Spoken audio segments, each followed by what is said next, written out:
guys, good morning. So, dito na naman tayo ulit. Hanyo ako, magtutour tayo sa ukay-ukay ng Japan. Pangpabusog lang ng mata. Baka may nagustuhan kayo, bilhin nyo na. Yung taga-Japan lang ha. So, nandito pala tayo ngayon sa Umeda. Sa Osaka to guys ha. So, let's go. At ito na nga, ang ganda nito guys. Tingnan mo naman yung brand niya, luxuries din ito. At ang gaan pa ng leather niya ha.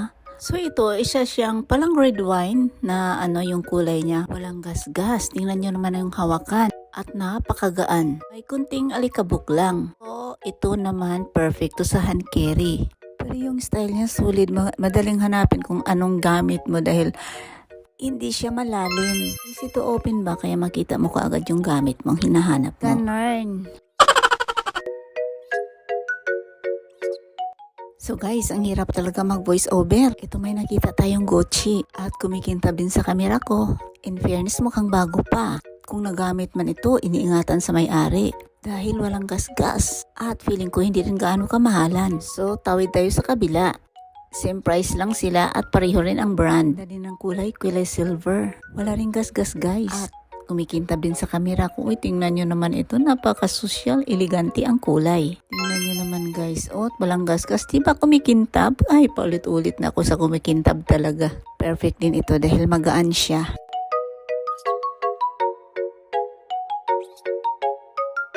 Ito naman guys, napakaganda rin. Wala siyang watermark. Hilig mag-travel dyan. Perfect ito.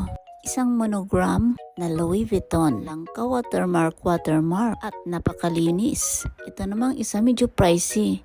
At hindi ko rin maintindihan yung pangalan. Ang hapon ang nakasulat guys. Mahina tayo dyan. Noong binuhat ko medyo mabigat. Isa pa marami na rin siyang gas-gas. Hindi siya worth it kung bibilhin.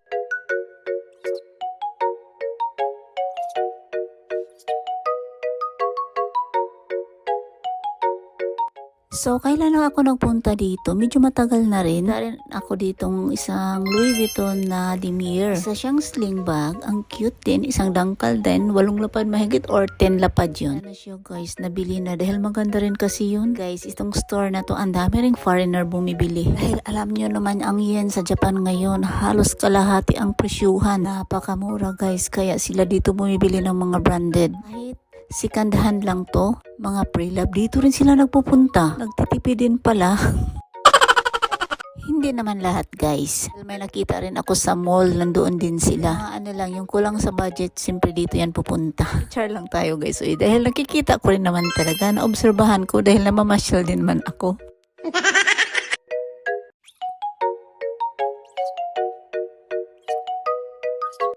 Anyway, balik na tayo rito. Ito siya, isang handbag lang. So, isang dangkal din guys. Short, medyo malapad lang yung puwet, pero may mailalagay ka rin. Alam mo naman, pag maliit, pricey.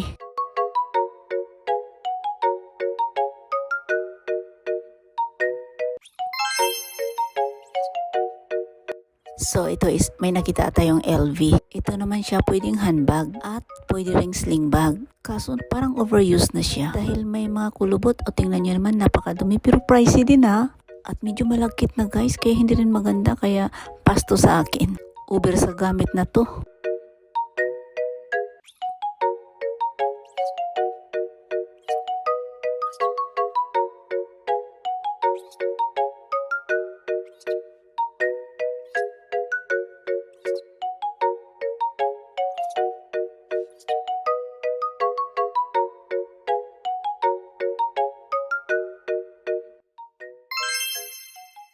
Mukhang bagong-bago pa talaga to. Walang bakas na dumi. Ang pink na Gucci. Guys, okay to ah. Pero ako guys, hanggang tingin lang.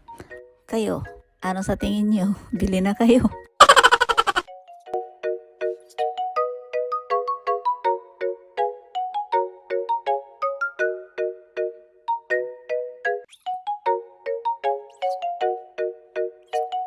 Ito naman ay isang Gucci na pack bag at nung hinawakan ko medyo malagkit siya. Mga vintage na ito, yung mga ganitong style. At ito naman ay pure leather talaga. Sa mga low budget, pwede na yan. Gucci naman. In fairness naman yung style na niya, napaka-cute.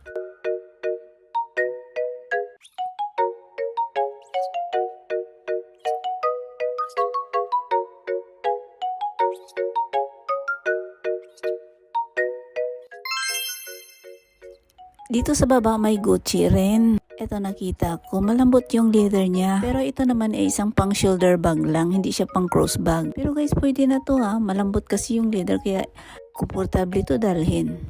At medyo malaki din, maganda to sa pag-travel. At ito yung hardware niya oh. Hindi kumukupas.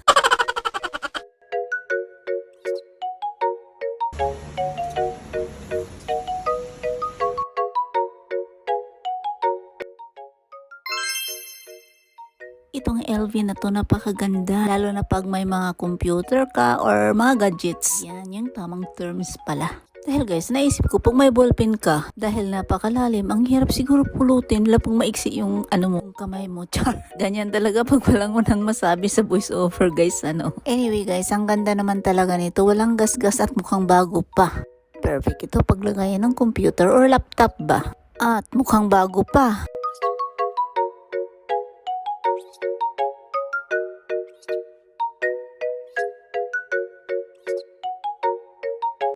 Ayan guys, so napakalinis. Pag walang kameraman, napakahirap talaga buksan. Ay sa wakas na-achieve din natin. Kikita rin natin yung loob. Napakalinis, wala yang duda. Kaya perfect din ito.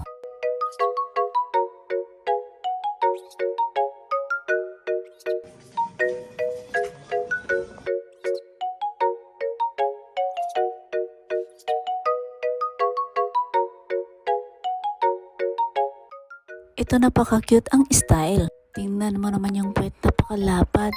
Ang nagustuhan ko sa style niya dahil hindi siya malalim. Kaya perfecto at napakalapad pa kaya marami kang mailalagay. In fairness, malinis din siya at mura pa. Dahil hindi naman siya yung talagang branded guys. Ito ay isang Diana. Diane ba yan? Or ano? Hindi ko. Bahala na kayo. Pero mayroon siyang sa loob, yung pang sling bag. Kaya double purpose din siya. Handbag at sling bag.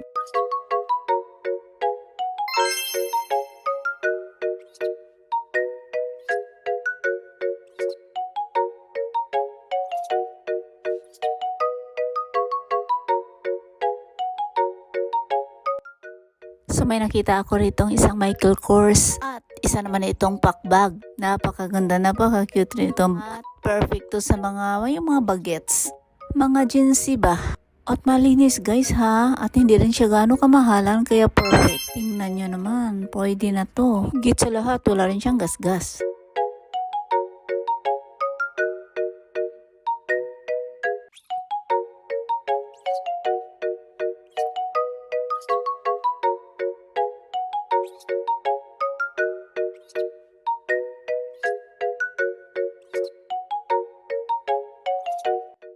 Ito isang Prada, napaka-unique yung kulay. Bihira mo lang makita mga ganitong kulay guys. Sa mga nakaluwag-luwag, perfect ito sa kanila. Sana all nakaluwag-luwag, kahit anong bilhin mo tirada, walang tingin-tingin talaga sa presyo, kuha ka na lang. Ay, sarap siguro ng buhay, char. Guys, baka mabas tayo ha. Wala, char-char lang yan.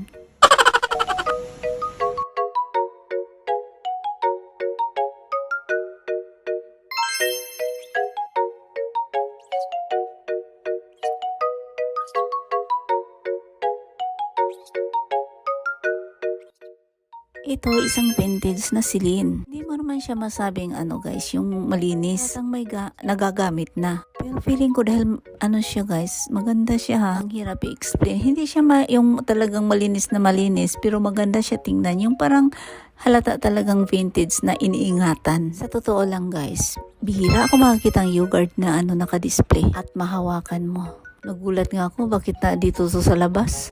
Dahil minsan lang ako makakita ng ukay na ganito. Sa ukay kasi guys, madalas LV, Gucci or Prada. Yan talaga ang common. Mga Balenciaga, pag Hermes at Chanel din, bihira din yan. Yan, nakasalamin din. Nakadepende kasi yan sa guys, sa used or sa style. May special, may hindi. Parang ganun ba?